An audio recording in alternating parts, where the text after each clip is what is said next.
Hey guys, welcome to the Games Repository's daily pack openings with Magic the Gathering Conspiracy. Let's open up and see what we've got. And our token is a Flying Demon with a bit of different prices. Yeah, that's the one. Right, so first of all we're going to start off with a 1-drop White Doomed Traveller, 1/1. When it dies, you then get a 1/1 Spirit token with flying. I love this card. It's absolutely amazing. First turn, you can get out a 1/1 blocker. You can then use it to sack out against a big creature, and then you get another 1/1 blocker, but this time with flying. You can't argue with that card at all. If you're playing white, draft it. Then we have Grix Illusionist, which is a 1 blue drop 1/1. And then you can tap it, target land you control becomes the basic land type of your choice until end of turn, so that will really help with mana fixing if you're playing blue and something. Even if you're playing blue splash something, be really useful. Then we have Stave Off. This is another 1-drop. This is white again, and that is an instant target creature pertaining selection from the colour of your choice until end of turn. Really good for blocking a big creature, or if your creature gets blocked or something gets instanted onto it. Very useful white card. My gosh, another 1-drop, this time in red. Cinderwall. It's a creature, it's 3/3 for a 1-drop with Defender, but when it blocks, you have to destroy it. Okay, it doesn't sound great, but it can be a very useful card. You can have it saved, ready to go, and it's a 3/3 you can get out on first turn for blocking purposes. Very good. Also, there are Defender abilities in this deck somewhere. Then we've got Grenzo's Cutthroat, which is a 2-drop red white 1/1 with first strike, and it has the Dethrone ability. So this is an advancement on the reprint so this is a reprint, and then the ability they've put onto it is the Dethrone, which is if you target the player with the most life, gets a +1/+1. So with first strike and 1/1 ability for a 2-drop, this is a lovely red card, and I would play red just to play that. Then we've got Howling Wolf, which is a 4-drop double green 2/2. Its ability means that you can go and search for 3 other Howling Wolves. It can help thin your deck if you're not playing many creature cards. Could be quite handy if you're playing green mana ramp with lots of instants and bits and pieces like that. It means you can thin out your deck and you can go and have a field ready to play. If you build your deck around it, then yes. If you're just looking for creatures, not the most effective card to play in green. Oh, lovely. We've got the black 1-drop, which is the Death Touch Rats, the Typhoid Rats. I love these cards. These have been very useful for me in the past. This is a really useful, good card. It's a 1-drop 1/1 with Death Touch. Then we have a Charging Rhino, which is a 5-drop double green for a 4/4 and can't be blocked by more than one creature. So this is a lovely mid to late game green card. Definitely if you're playing a lot of creatures, get it out there. Very handy green card. Very excited about this pack. I love this pack a lot. Then we've got Siphon Soul, which is a 3-drop black. Sorcery Siphon Soul deals 2 damage to each other player. You gain life equal to the damage dealt this way.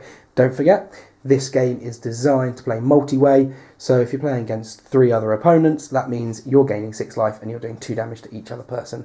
Lovely, fun mechanic. Really useful for a 3-drop. Maybe late game when you work down to one opponent. Not the best card to have in your hand. But early to mid game, very handy. Then we have Status Cell, which is a 5-drop blue enchantment. Enchant creature doesn't untap during its controller's untap step.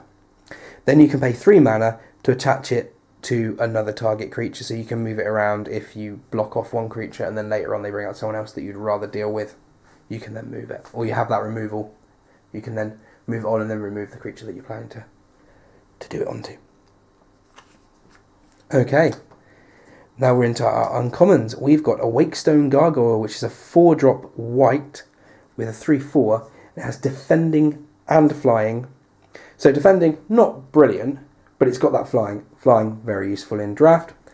And it also has an ability which is 1 colourless, 1 white. Creatures you control with Defender can attack this turn as though they didn't have defender. So you can pay a little bit extra each turn and use it as an attacker, or if you're fielding a lot of defenders, which generally have a better offset of mana cost to toughness, then you can pay that too, and then you can have a lot of attackers going in. If you built a deck around that with defending in mind, could be quite handy. Then we've got Breakthrough, which is an X1 blue. Sorcery, draw 4 cards, then choose X cards in your hand and discard the rest. So the more you pay, the less you have to discard. Quite a handy card. Good draw. 4 cards definitely drawn out there. Don't forget you've got to pay your X ability though, or you're discarding the rest of your hand down. Can be quite handy if played well. Squirrel Nest, this is a classic. If you haven't heard of a squirrel deck before, I suggest you, when you finish watching this video, watch this video first, of course.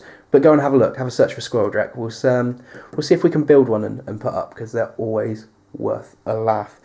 So this is Enchant the Land. It's a 3-drop, double green, Enchant Land, and Enchant Land has tap, put a 1/1 squirrel creature token onto the battlefield.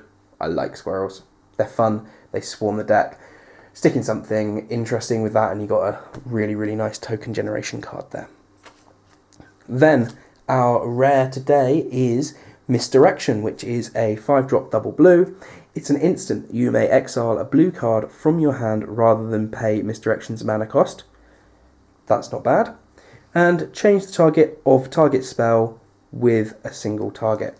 So you could do a lot in this deck with this card. Really a lot of direct damage that's flying around, a lot of casting enchantments, things like that. Could be a very handy card, especially when you can do it for just exiling 1 card in your hand. If you've got something that's just a little bit of filler, you've got a land that you don't really need, something that you've been playing with for a while and haven't cast it yet, you can exile that and play this card. That is a very nice rare and would be a lot of fun playing.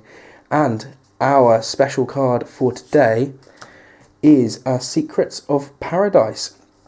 So this is the conspiracy card within the deck, and it's a hidden agenda, so that means that it plays face down until you reveal it, and then the creature that you chose beforehand gets revealed as well. You say which one it is.